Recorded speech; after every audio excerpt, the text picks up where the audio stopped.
A cor dessa cidade sou eu, o canto dessa cidade é meu.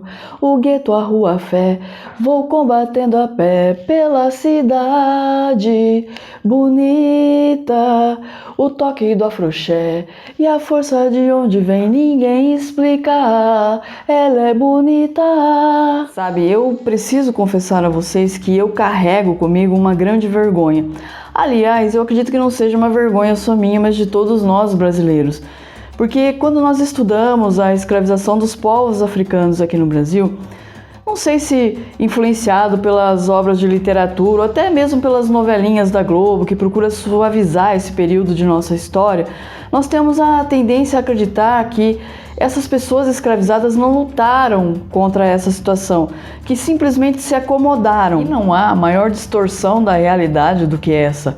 Apenas para começo de conversa, no início do século XIX, mais de 30 insurreições de escravizados aconteceram somente na Bahia. Dentre essas rebeliões, a Revolta dos Malês é a considerada a mais importante, não só porque ela foi a maior, mas porque ela aconteceu dentro do ambiente da cidade, a cidade de Salvador, o que desafiou o senso comum na época, que acreditava piamente que o ambiente das cidades era muito mais seguro às pessoas brancas do que no campo. Mas e você?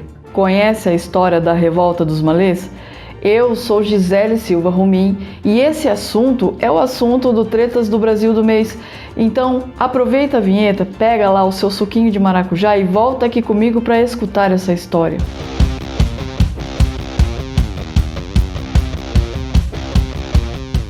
O termo malê vem da palavra imalê, que no idioma iorubá significa muçulmano. Na Bahia, esses pretos muçulmanos eram chamados de nagôs, e de fato, na primeira metade do século XIX, muitos nagôs desembarcavam em Salvador, vindos do Golfo de Benim, que na época passava por um processo muito violento de islamização, com muitos conflitos em decorrência de religião.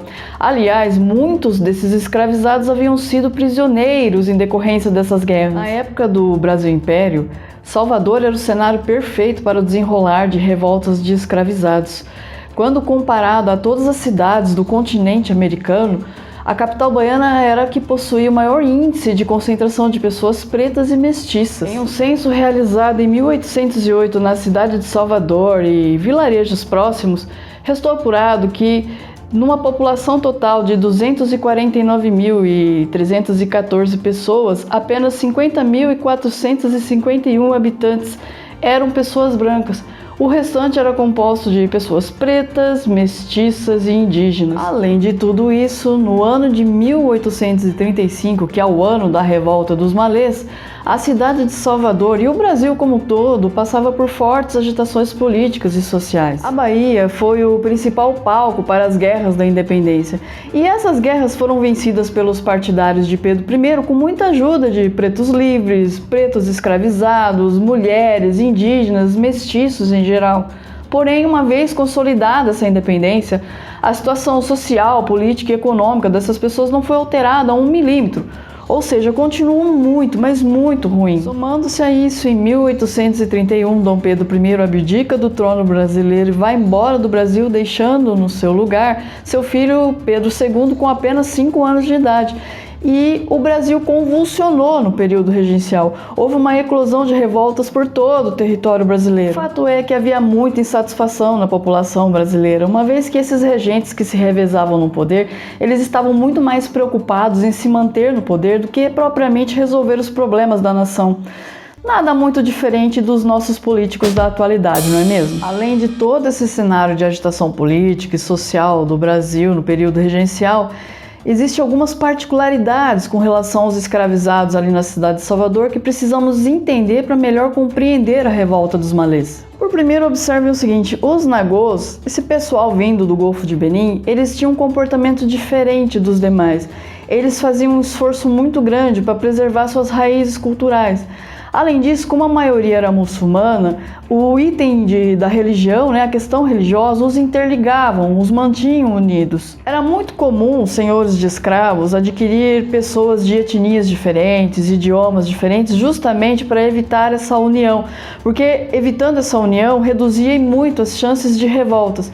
Então, o comportamento das pessoas escravizadas em Salvador, na Bahia em geral, era muito diferente do que acontecia nas outras províncias. Além dessas peculiaridades, é preciso lembrar que essa rebelião ela aconteceu no ambiente da cidade. E dentro da cidade, as pessoas escravizadas elas exerciam as mais diversas funções. Vendedores de rua, pedreiros, alfaiates, barbeiros, enfim. Havia muita circulação, havia muita liberdade no ir, vir, dialogar, conviviam com africanos libertos, enfim. Era um ambiente muito propício ao diálogo e, claro, facilitou e muito a questão de elaborar um plano de revolta. Mas sabe o que pode facilitar muito a vida? É o seu engajamento a esse conteúdo.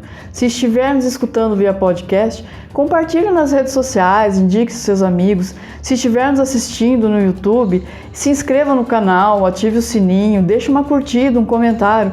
O seu engajamento é de suma importância para que os algoritmos entendam que esse conteúdo é relevante e ofereça para mais pessoas. A insurreição estava marcada para ser deflagrada na manhã do dia 25 de janeiro de 1835.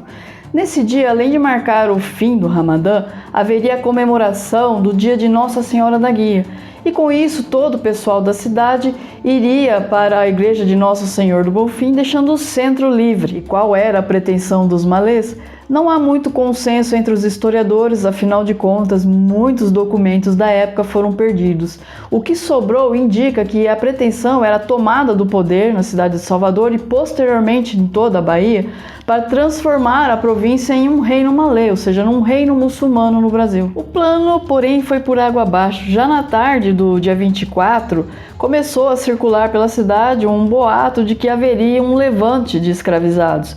Alguém denunciou para o presidente da província e este adotou todas as providências para conter uma eventual rebelião. Então ele informou o juiz de paz, agentes da polícia, os quartéis, enfim, todos os agentes da lei ficaram de prontidão para conter qualquer revolta. Seguindo a pista dos conspiradores, os soldados bateram a porta de uma casa situada na ladeira da praça, onde estava reunido um grupo de rebeldes.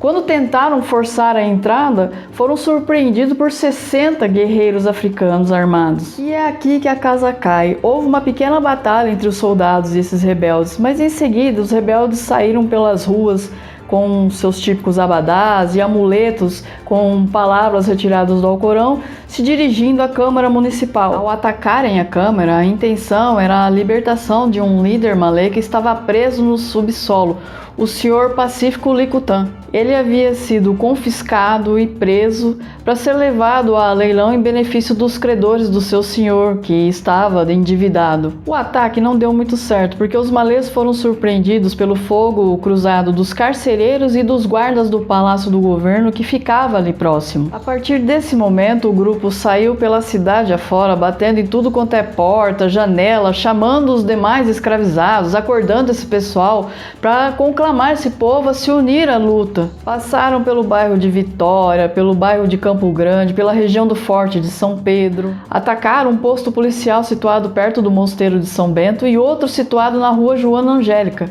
Tudo isso para tentar angariar mais adeptos, armas e munição. Em todos esses ataques, os malês foram duramente repelidos. Como eu disse no começo do vídeo, todo o aparato policial, soldados, quartéis, enfim, estavam todos já de prontidão aguardando essa rebelião. Então não teve negociação, não teve choro nem vela. Os soldados abriam fogo sem dó.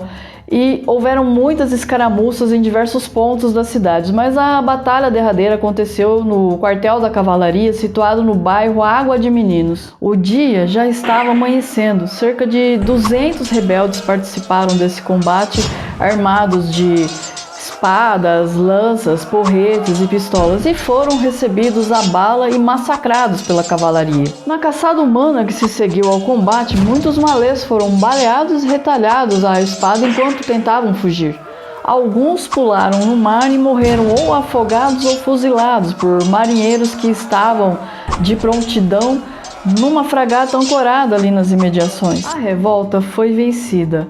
Porém, não deixou somente Salvador em estado de pânico, mas sim o Brasil inteiro. Na medida em que os jornais repercutiam o que havia acontecido na cidade de Salvador, com medo de que essa rebelião fosse replicada em outras cidades do Brasil Império, as autoridades adotaram medidas muito mais drásticas para vigiar e controlar os africanos escravizados, inclusive aumentando a quantidade de abusos praticados. Já na Bahia, houve muita repressão aos sobreviventes da revolta dos malês.